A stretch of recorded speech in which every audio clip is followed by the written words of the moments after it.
Hi, Shane Saracen here to talk about an underrated or influential drummer. I'm going to jump around a little bit. And in the late 80s, early 90s, I started getting into a band called Restless Heart. Now, I have to give my mom credit for this because she's the one that told me about these guys, where she had seen them. I think they opened for Alabama or something, and she had been to a show. Anyway, the drummer for that band is John Dittrich, and I started listening to Restless Heart and really liked it. It's what a lot of people today would probably call country pop.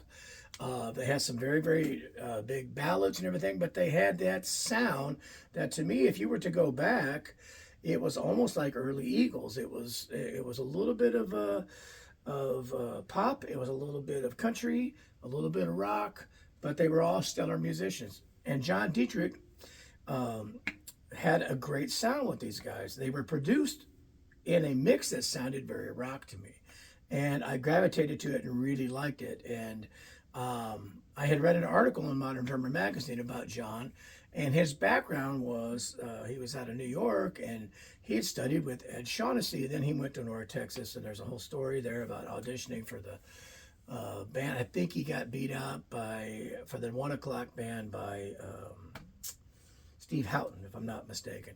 And anyway, he went into one of the reading bands or went to some band.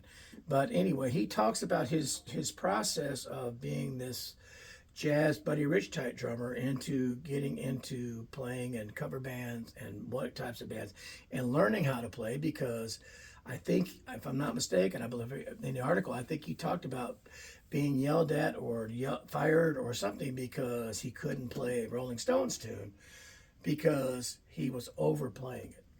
And so I think I learned a lot from reading that article because at the time I started playing a lot more country music too. But I felt that with Restless Heart, John kind of found a way to implement some unique things that were very much signature his style, but at the same time served the song. And of course, he went on to sing a couple of their biggest hits ever, pop country tune called "When She Cries." But anyway, I became friends with John. I brought him to Boise. They were in Boise anyway, opening for the Judds, and I had him come to a clinic. And anyway, the way that he played, you never would have thought, wow, this guy's a country drummer. And then I think I heard him say that I'm not a country drummer. I'm a musician that plays country, and so or happens to be in a country band or plays country right now.